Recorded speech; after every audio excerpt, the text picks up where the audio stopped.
One of the things I've discovered over the years is that our society is blind in many ways to anything beyond the physical level. And so very often when we look at our food choices, we're looking at how it affects the environment, how it affects our physical health perhaps.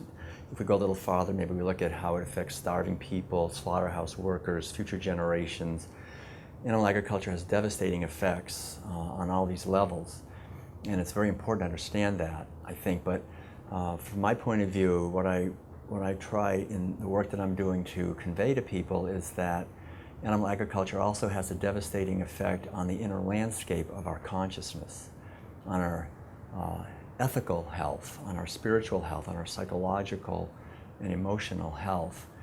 And it does this, I think, in a variety of ways. Number one, if I take out my wallet and pay someone else to abuse animals, to hyper-confine, mutilate, stab and kill them, not only am I directly causing terrible suffering and misery and pain to the animals involved, but to the people who have to do that work. I'm forcing them to harden their hearts to the beauty of life and to see a being as merely an object to be killed rather than a being to be respected and cared for. And so I think at a deep level, ethically and spiritually as well, and psychologically, this has very harmful effects on the workers. And statistics bear that out, that these people have very high rates of work-related injuries, very high rates of drug addiction and alcoholism and spousal abuse. And so there's a responsibility that I have if I'm ordering and eating animal foods that will not only harm them, but it also serves to deaden the innate sensitivity that I think we all have, our innate capacities for compassion, for making connection, for intuition, for looking deeply, for listening deeply, for feeling deeply. Being raised in a society where we're forced from the time we're little infants to eat the flesh of animals and dairy products and eggs, the secretions of animals, we're in many ways forced to reduce and deaden our spiritual capacities. And so what veganism is essentially is not only an awakening of taking responsibility for sustainability and for physical health and for a healthy society, but it's really about a spiritual maturity and evolution where we see other living beings as worthy of our concern, not just other human beings, not just, it used to be only people of our race, we're getting beyond that. We care about all humanity. We've got to get beyond that barrier and care about all sentient beings, beings who are capable of suffering, who value their lives, who are the subjects of their own lives. And we all know in our bones, especially today, when so many people have companion animals, that animals are beings with personalities and interests that are to them as vital and important to them as my interests are to me. So there's a very, I think, essential spiritual awakening happening today in many ways, and I refer to it in some ways as the awakening of Sophia, the sacred feminine consciousness that all the wisdom traditions on the planet have emphasized, that we as human beings have a dimension of consciousness that's naturally present where we care for others, that this is really the living core of spiritual life. It's this ability to be kind and loving to others. If we reduce the core spiritual message of the world's religious and spiritual traditions, I think it becomes very clear that it's something like this. Whatever I most want for myself, to give that to others. This idea of, as we want to be, free ourselves, to free others. If we want to be loved, to be loving. If we want to have an abundant life, then to be generous. That whatever we sow, we will reap. That's another way of saying it. Every religion and spiritual teaching and wisdom tradition not only conveys this, but it really encourages us and urges us to abide by these teachings and to integrate them and to embody these teachings. And I think it's critical for everyone in our generation to not only pass this teaching on to our children, but to live this and embody this. Anyone, whether we're vegans or not, it's very important for us to understand that our own spiritual health is critically connected to our food choices.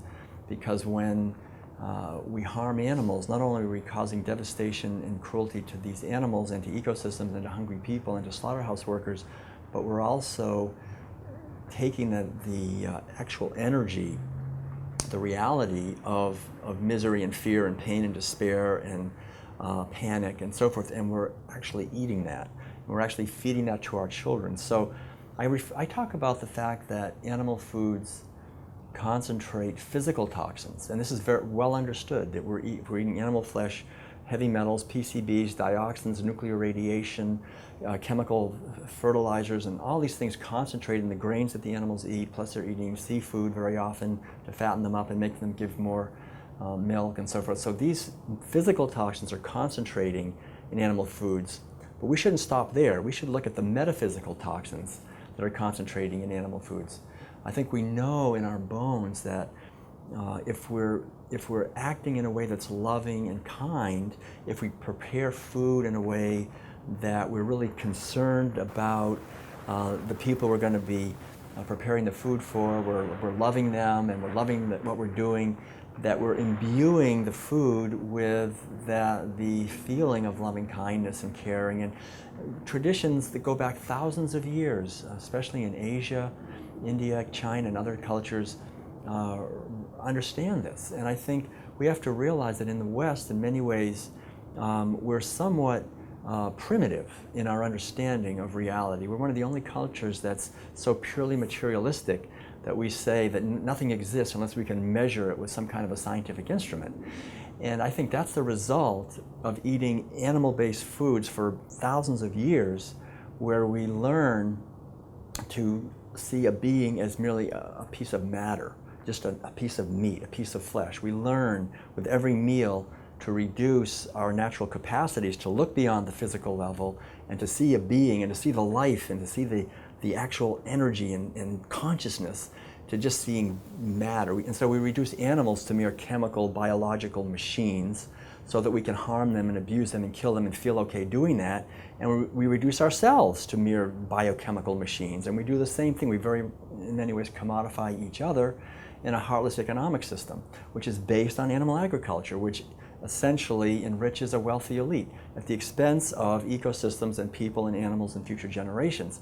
So it's important for us to understand that we're called to question all of these underlying assumptions, not only eating animal foods, but materialism, reducing life and consciousness to a mere matter, and to understand that when we cause harm to other living beings, and we create a whole, like a piece of meat or cheese or egg, if we could see that really with eyes of wisdom, we wouldn't just see physical toxins, we would see terror and anger and frustration. And do we want to feed the body, this beautiful temple that we have, which is our vehicle for loving others and for creativity and for expressing? It's a precious vehicle. Every wisdom tradition has understood that a human body is a precious vehicle. All bodies are precious vehicles.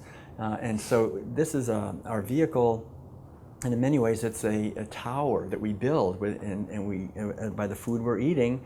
Do we want to use bricks of love and caring and kindness, or do we want to use bricks of violence and torture and abuse to build our own temple? And I think it becomes very obvious why we see an increase in many ways in war and terrorism, and people wanting to see movies that are violent and wanting to listen to music that's violent. If we're taking that in, we're going to, in some ways, crave that because we're causing that. So the whole idea is to take responsibility for ourselves, to stop exploiting animals, and to realize that if I'm exploiting animals, if I'm paying someone else to exploit animals, I'm also being exploited in many ways by a medical system and a war machine that feeds off of disease and violence and war and the abuse of ecosystems and animals and future generations and human beings. So to see that what spirituality has been focused on and what it really points to is fundamentally the interconnectedness of all life, that our welfare is interconnected, that the best way for me to be happy is to as best I can, bless others. And not just others who can sue me if I harm them, but those, how do we treat those who are vulnerable in our hands? How do we treat the beings who will not retaliate? And what we fail to see, I think, in our short-sightedness as a society is that even though the animals themselves do not retaliate, they cannot retaliate, they just suffer terribly at our hands, but our violence towards them always retaliates. It retaliates not just as physical disease and as cultural disease and hunger and violence among each other, but I think even more importantly as an inner repression of the capacity we have to evolve spiritually. It's like a ceiling that gets put over us, and we just stay at a certain level where we're only concerned with competition and acquisition and being a consumer and trying to get what we want. And that is a recipe not only for environmental devastation, but for misery for ourselves. We become addicted to all kinds of substances because we're trained in our society to see beings as mere objects to be consumed. So the underlying idea is to realize that we will be worthy of a society of peace and harmony and justice and freedom and sustainability and abundance for all of us when we give peace and kindness and freedom to those beings who are vulnerable in our hands and who right now we're just destroying them, to let them live their lives as they have for millions of years before we began this project around 10,000 years ago of herding animals, of owning them as property for food. Now this whole thing is obsolete. It's obvious now that it's obsolete. We don't need to do this anymore. One of the things that I think it's really important to remember is that none of us is eating animal foods because we yearn to cause misery to animals and violence to wildlife and terror to workers and hungry people. We're essentially just following orders. The orders were injected into us. I know in my own life growing up, I ate huge amounts of meat, dairy products, and eggs for the first 22 years of my life, and I didn't really know what the meat was or the cheese actually was. And it was because I was taught by my mother and father and parents and teachers and the media that this is food and this is what we eat if we want to get enough protein and get enough calcium. And so there's this removal that I experienced, I think we all experience, from the actual violence that is always entailed.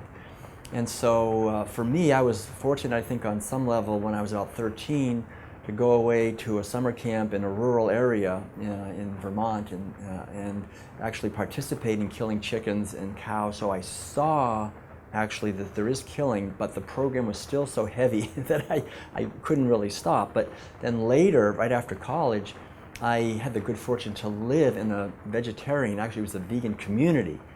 And so having the example of people thriving, this was about close to 900 people that were living at a vegan community in Tennessee, children, probably 200 children, vegan from birth, thriving on a plant-based diet. So I had the experience of seeing that it's not necessary, and then also talking to these people and having them explain to me what animals go through, how they are mutilated and how they're killed. And so it was like the door opened for me, and I could see into this massive hell realm that we all force animals into unthinkingly. We really don't have an awareness of the violence that we're causing. At this community, I learned how not only is it possible to thrive on a plant-based way of living, but also they told me about the violence to animals, the mutilations, and so it was those two things together.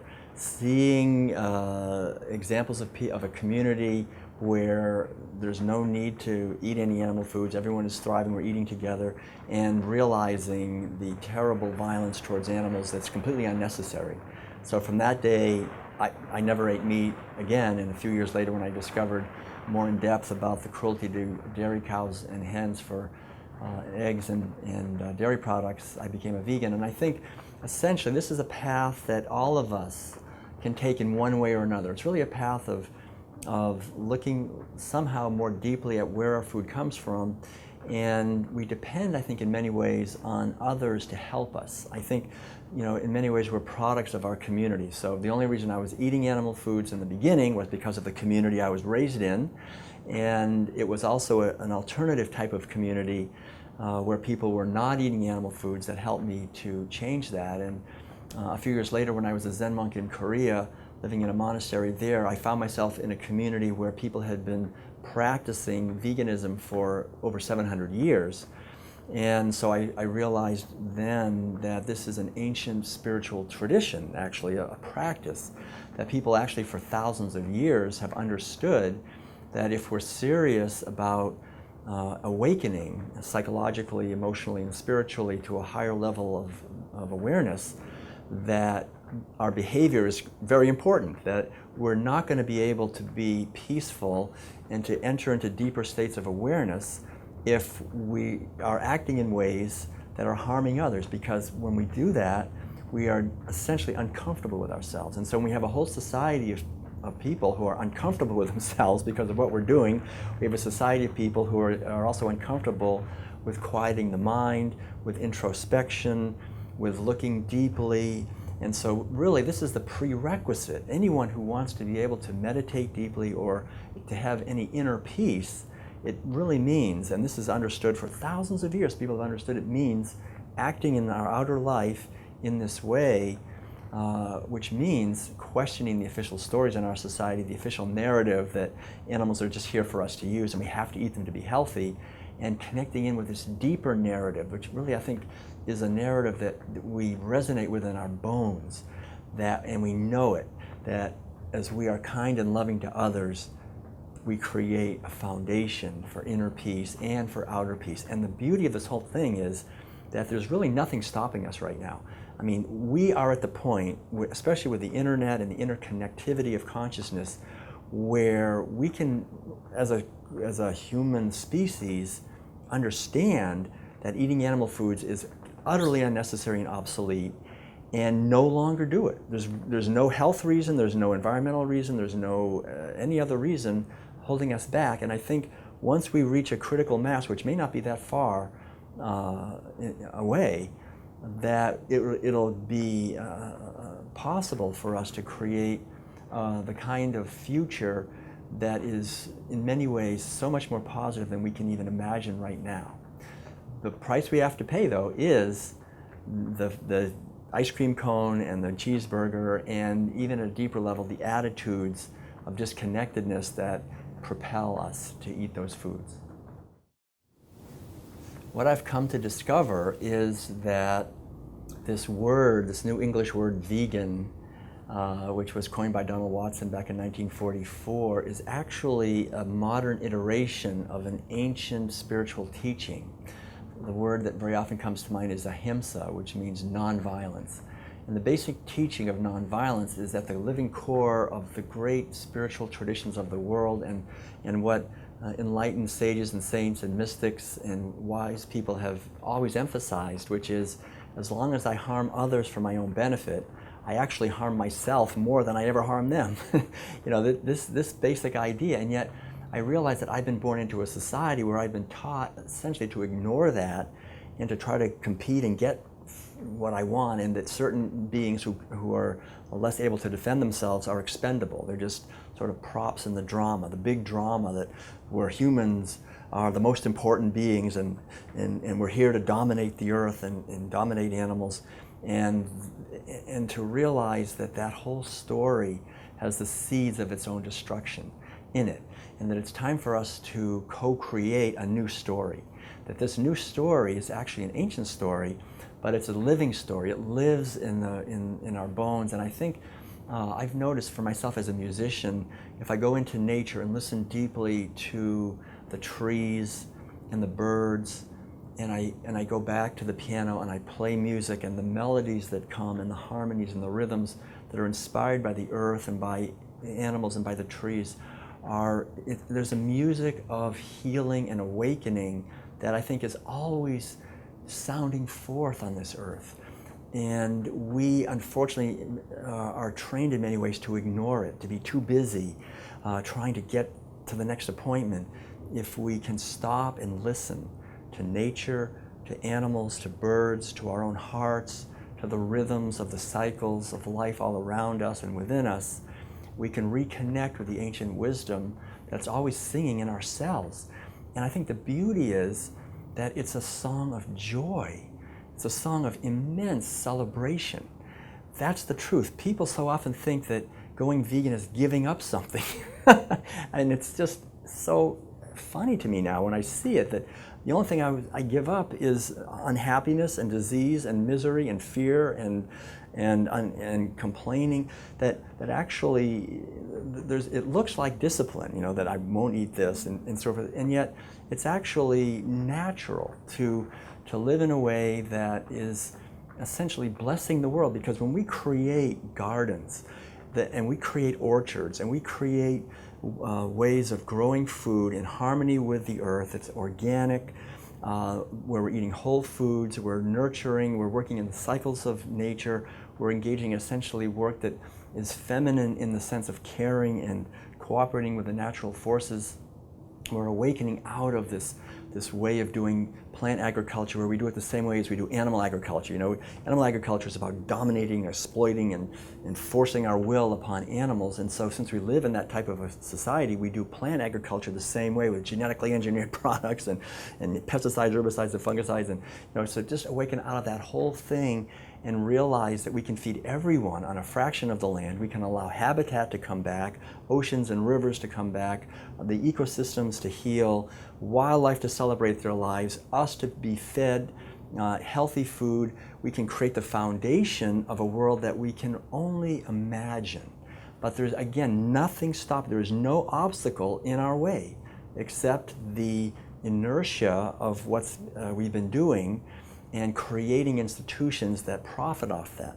But as we as individuals, instead of fighting against a corrupt system, create a new system. I think this is very important, to embody what veganism is and then create something new based on the foundation of the understanding of the interconnectedness of all life, and that at a deep level we're here on this planet for just a few decades, really. No matter how healthy we eat, we're just here for a few decades. So for the short time we're here, we have a precious opportunity of a human birth to use that opportunity in a way that we're not frittering it away in pursuits that are just shallow, but actually contributing the precious life that we have and the time that we have to lay the foundations for a world where peace and freedom and justice are actually possible.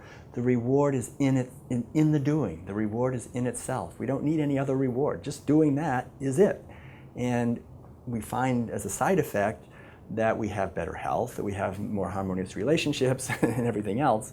But we don't have to do that to get that. It's actually living our lives from this awareness. And this is essentially, you could call it spiritual, but it's just our true nature spontaneously expressing as who we are.